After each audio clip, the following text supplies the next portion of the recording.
What's going on, everybody? Welcome back to the show. Welcome back to another episode of Seahawks Now, your home for all things daily Seattle Seahawks news, rumors, updates.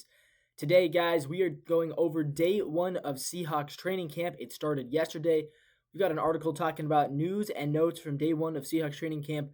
Plus, we openly asked the question, is Demarcus Lawrence going to start the season on the bench? Did we really sign a player to a $45 million contract to have him sit on the bench? We're going to discuss that. Plus, where does the Seattle Seahawks defense rank among the NFL? We have already gone through the offense.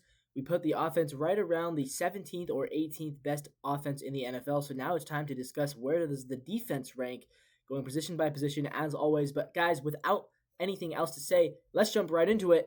Day one of training camp was yesterday, guys. Seahawks football is almost here. The preseason is coming up right now. In Renton, the Seahawks are practicing right now today. This is day two. Here is what we have from day one, according to Cameron Van Til from Seattle Sports, MyNorthwest.com. Here's the latest on Uchenna Nwosu. First off, Mike McDonald says he is not necessarily close to returning to practice. The 28-year-old was placed on the physically unable to perform list last week. He spent yesterday's practice watching from the sidelines. Here's what Mike McDonald says. He says, quote, "We'll see. We're going into the season probably throughout the rest of camp, and then we'll go from there. We'll just hold on to the timeline right now, but we're not necessarily close." That's tough, and again, this is why I've been saying, let's go get another pass rusher. Let's go get Trey Hendrickson. I know it seems like a far-fetched dream, but, I mean, you need to have somebody who can fill his replacement. Last year, Uchenna Nwosu only started 2 games. He only played in 6. He came away with 1 sack. A healthy Uchenna Nwosu is really good.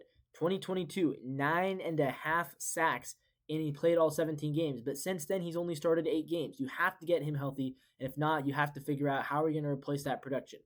Next up, we have Hankins, Jonathan Hankins. He's on the non-football injury list due to a back issue. The 33-year-old nose tackle, 12-year veteran. Mike McDonald says he's going to be fine. He's working through things. Kenneth Walker, back in action. He's a full participant. He was a limited participant back in the spring during the voluntary workouts. Now he is a full participant. He showed some nice bursts on several runs, according to Cameron Van Til. He looks great, says Mike McDonald. Quote, "He's in a great spot mentally. It's just awesome seeing him do all the things that we wanted to do from the get-go. So I know he's really excited about what's going on. Great first day with Ken." Guys, that is some of the best news we could hear. Hearing that Kenneth Walker is healthy and fully participating, that's great to hear because we're going to need him a lot this season, I think. We have Torrey Horton. He's back from his injury, and he's in the mix. Okay, what does that even mean? I'm not sure. A lot of people thought he was one of those late-round steals. He had a really, really good season in 2022 and 23 with Colorado State. Mike McDonald says they're managing his reps right now, but he's doing a great job, and he's right in the mix. All right. Some updates on the fullback spot. Third-year pro Brady Russell in the process of converting from tight end to fullback. He got reps at both positions. He spent the spring working at fullback. He's kind of in a competition with Robbie Outs. Now people are saying maybe he should go back to tight end. Obviously, Noah Fant is out, so maybe they need him there. Mike McDonald says, quote, "I think what Brady brings to the table is he can do fullback stuff and he can do tight end stuff. And so that makes you just more multiple on offense and how you can formation stuff." He says, quote, "So whether or not Noah was there or not, that's what Brady brings to the table." Again, good to hear that. Brady Russell's a guy who I'm not sure if we need him on the roster, but if he can fill multiple spots, if he can do multiple things, that definitely helps his value out and kind of helps his chances of making the team come the end of August. And then the offensive line, maybe the biggest question mark of the season. There's some mixing and matching going on. It's a unit that will feature 2 of the most anticipated position battles. Yep. Center is a battle between Olu Oluwatimi, who is the favorite, and Jalen Sundell. And then over at right guard, it's Anthony Bradford and Christian Haynes who are splitting reps. Haynes also took some reps at center. Sundell logged some snaps at right guard. So a lot of mixing and matching going on. They're trying to figure it out. My guess is that Bradford will start at center. Bradford will start at right guard, and Oluwatimi will start at center. That's my guess, but we don't know that for a fact yet. They're going to have a whole month to figure this out. Charles Cross, he was starting at left tackle. Gray Zabel was starting at left guard. And right tackle, a healthy Abraham Lucas was starting there. And they are obviously presumptive to be starting. They're going to keep mixing and matching, continuing into next week.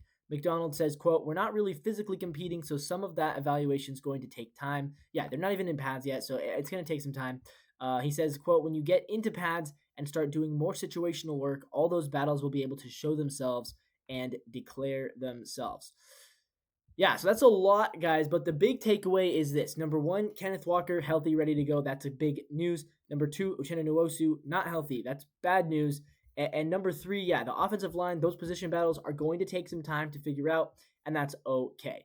All right, I want to move on to an article I saw this morning from Heavy Sports asking the question, could the Seattle Seahawks $32 million four-time Pro Bowler Demarcus Lawrence, the guy that we just signed to a 3-year, $32 million contract, is he going to even start this season?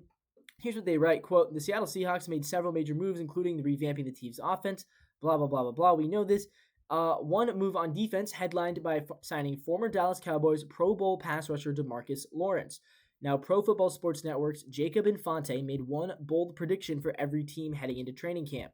The analyst is not convinced Lawrence will emerge as a starter, despite the four-time Pro Bowler signing his 3-year, $32.5 million contract with Seattle this offseason. Infante predicts that Derek Hall will start over Lawrence this season. He writes, "The Seattle Seahawks had the third highest pressure rate in the NFL last season. One bold prediction for every NFL team. Demarcus Lawrence has been hailed as a big addition to that pass rush, but I could see Derek Hall beating him out for a starting spot. Just 24 years old, Hall had 8 sacks last year and could keep Lawrence fresher in a rotational role at this stage of his career." So here's my thing. On the one hand, I get it. I kind of agree. I mean, Derek Hall had a good season last year. If you want to say who had a better year last year, Demarcus Lawrence or Derek Hall, it's Derek Hall. Like, Derek Hall had a better season than Demarcus Lawrence did last year. At the same time, you don't sign a guy for $32 million if you don't expect him to be a starter, right? I mean, that just seems like a lot of money to give a backup rotational piece. My guess is that they are going to give Demarcus Lawrence an opportunity to start. I say he had a bad year. He didn't actually have that bad of a year. He just got hurt. I mean, he actually had a pretty good year. He had 3 sacks in 4 games. 2023, he had a pretty good season considering he was a Pro Bowler. He only had 4 sacks in 17 games, but he did have 10 tackles for a loss, 8 quarterback hits, and a lot of tackles. He also defended 6 passes.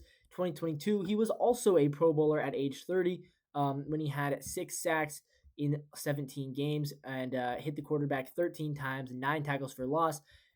2022 was his second best season of his career, and 2023 was the third best season of his career. And then last year he was off to a great start with 3 sacks in 4 games before he got hurt and was out for the rest of the year. So the idea that he's just this veteran guy who's going to be a rotational piece, I don't think that's how the Seahawks view him. I think they view him as a guy who just had 2 of his best 3 seasons, then had another great 4 games before getting hurt. He is 33, but you don't pay a guy $32 million to sit on your bench. I don't think that's what's going to happen. So I disagree with this hot take. It is a hot take. It's a decent take. And I do agree that they need to find ways to get Derek Hall in there because he also is a phenomenally talented player.